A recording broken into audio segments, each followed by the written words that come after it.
मित्रों, जीवन में हमने कभी कल्पना भी नहीं की थी कि एक दिन वो भी आएगा जब हमें अपने घर के भीतर ही रहना होगा। समय समय की बात है, लेकिन इसमें आश्चर्य होने की कोई भी बात नहीं है मित्रों, क्योंकि प्रकृति का ये नियम है, वो परिवर्तन करती है। प्रकृति हमेशा लौटाती है। और आज तक जो तकलीफ, जो संकट हमने प्रकृति को दिया है, जो नकारात्मकता प्रकृति को हमने दी है, जो प्रकृति का हमने दोहन किया है, ये सब उसी का नतीजा है।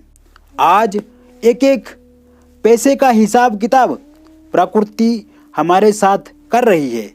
जो जैसा हमने किया है वो वैसा ही लौटा रही है। मित्रों, देश आज संकट की घड़ी में है। आज कोविड के खिलाफ हर व्यक्ति को लड़ाई लड़नी है। ये लड़ाई अकेले नहीं लड़ी जा सकती है। ये लड़ाई समूचा देश मिलकर के लड़ रहा है। और लड़ाई यही लड़नी है कि खुद को सुरक्षित रखना है, खुद को सेफ रखना है, खुद को नियमों में रखना है, खुद में अनुशासन रखना है, डिसिप्लिन रखना है। जो भी गाइडलाइंस हमारी सरकार के माध्यम से आती हैं, WHO की ओर से आती हैं, एक्सपर्ट लोग, जो जानकार लोग हैं, हम तक पहुंचाते हैं, उनको फॉलो करने की आवश्यकता है। आज अपने आप को बाहर घूमने फिरने से बचाना है। हम कड़ाई से कानून का पालन करेंगे, हम कड़ाई से अनुशासन का पालन करेंगे तो कोविड भी एक दिन हार जाएगा। मित्रों, वाकई ये बहुत चिंता का विषय है और इसमें थोड़ी सी भी लापरवाही हम सब पर भारी पड़ सकती है। नमस्कार मित्रों, आप सभी का हमारे YouTube चैनल केवल ज्योतिष ज्ञान में हार्दिक अभिनंदन है, स्वागत है। मित्रों, आज फिर मैं आपके समक्ष उपस्थित हूँ मई मेष राशिफल लेकर के। ये महीना आपके लिए कैसा रहेगा, विस्तृत रूप से हम चर्चा इस पे करेंगे। कुछ ग्रह परिवर्तन की मैं बात पहले कर देता हूँ, उसके बाद ये महीना आपके लिए कैसा रहेगा मैं एक एक विषय पे आपको जानकारी दूंगा। 14 मई तक सूर्य उच्चस्थ रहेंगे मेष राशि में। उसके बाद राशि परिवर्तन करके सूर्य वृषभ राशि में चले जाएंगे। मित्रों, बुध का परिवर्तन 1 मई से हो जाएगा। बुध वृषभ राशि में स्थित हो जाएंगे। शुक्र का परिवर्तन 4 मई को होगा। बुध फिर एक बार राशि परिवर्तन 26 मई को करेंगे, मिथुन राशि में चला जाएंगे। और 28 तारीख को एक बार फिर शुक्र राशि परिवर्तन करेंगे और वो भी मिथुन राशि में चले जाएंगे। मित्रों, ये समय आपके लिए कैसा रहेगा, क्या कुछ विशेष आपको मिलेगा? दशम भाव में शश नाम का पंच महापुरुष योग बन रहा है, लेकिन 23 तारीख के बाद शनि वक्री हो जाएंगे। सूर्य बुध आदित्य नाम का राजयोग आपके द्वितीय भाव में बन रहा है, आपके वाणी भाव में बन रहा है, आपके कुटुंब परिवार के भाव में बन रहा है। बुध शुक्र का लक्ष्मी नारायण योग आपके वो भी द्वितीय भाव में बन रहा है। वही राहु सूर्य एक साथ युतिगत होने से ग्रहण दोष भी वहीं पर बन रहा है। कुछ नकारात्मकताएं हैं, कुछ सकारात्मकताएं हैं। सूर्य 14 मई तक आपके सप्तम भाव को देखेंगे, उसके बाद अष्टम भाव पे उनकी दृष्टि होगी। शुक्र 4 मई तक छठे भाव पे दृष्टि डालेंगे और उसके बाद सप्तम भाव पे वो दृष्टि डालेंगे।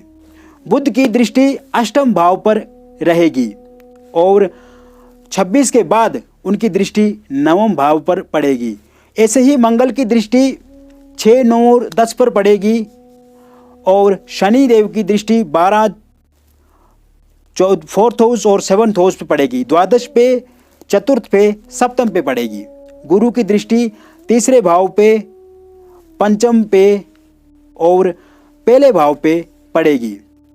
राहु की दृष्टि छठे, 8वें और 10वें भाव पर पड़ेगी। वही केतु की दृष्टि द्वादश भाव में पड़ेगी, द्वितीय भाव पे पड़ेगी और चतुर्थ भाव में पड़ेगी। ऐसे में स्थितियां क्या बनकर के सामने आती है? मित्रों, 14 तारीख तक जब तक सूर्य आपके लगन में ही रहेंगे, आपकी मेष राशि में उच्चस्थ होकर के रहेंगे, स्थितियां पूर्णतः आपके फेवर में रहेंगी। आपके साथ रचनात्मक चीज़ें घटित हो सकती हैं।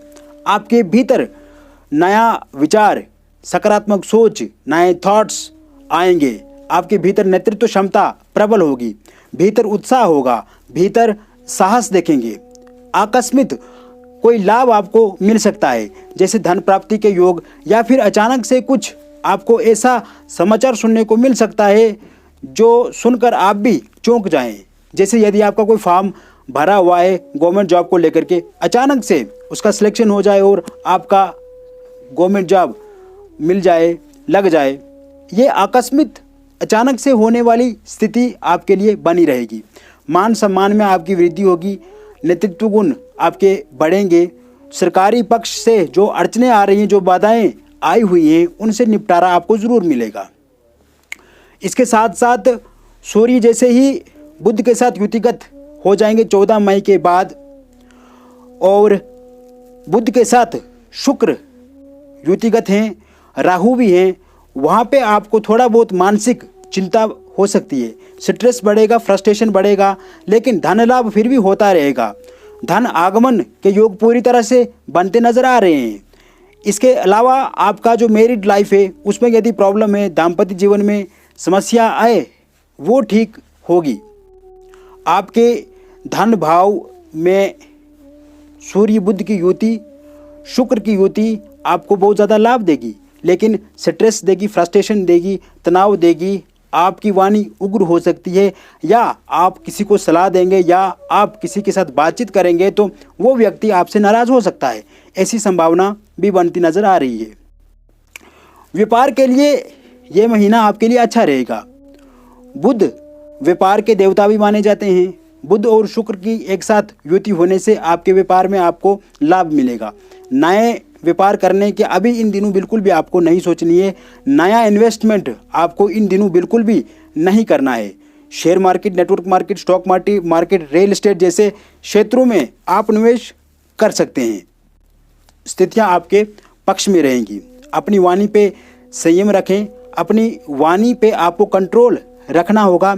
लोगों के साथ डिप्लोमेटिक तरीके से बातचीत करनी होगी, तोल मोल करके बातचीत करनी होगी।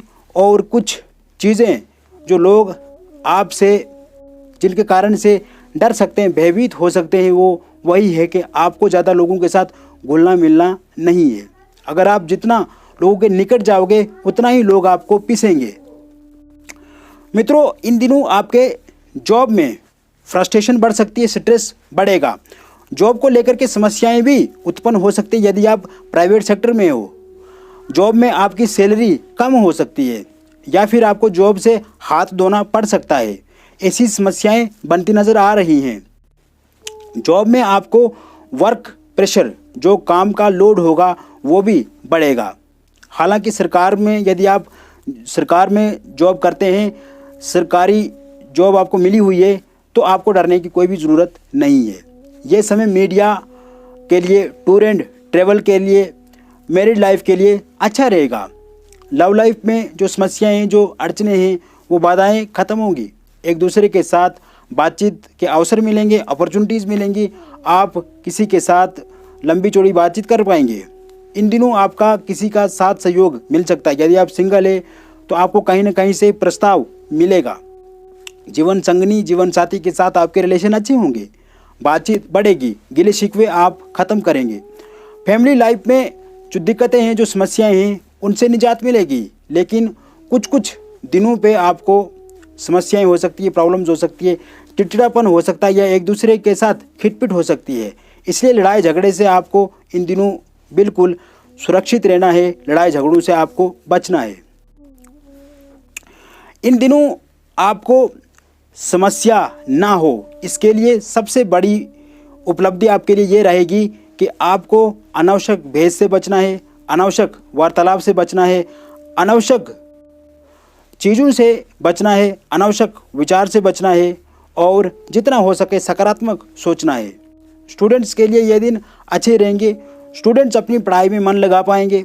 14 तारीख तक का समय स्टूडेंट्स के लिए बेहतर रहेगा, लेकिन उसके बाद स्टूडेंट्स में निराशा देखी जाएगी, नकारात्मकता देखी जाएगी, और नेगेटिविटी स्टूडेंट्स के भीतर ज़्यादा आएगी।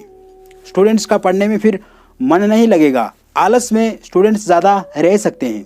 ऐसे में स्टूडेंट्स को विचलित ना होकर के अपनी पढ़ाई को लेकर के ही ज़्यादा कंसंट्रेट होना होगा। यह समय आपको यात्राओं से बचना है, अनावश्यक यात्राएं बिल्कुल भी नहीं करनी है। अगर आप वर्चुअल यात्रा करते हैं तो वो आपके लिए बेहतर होगा।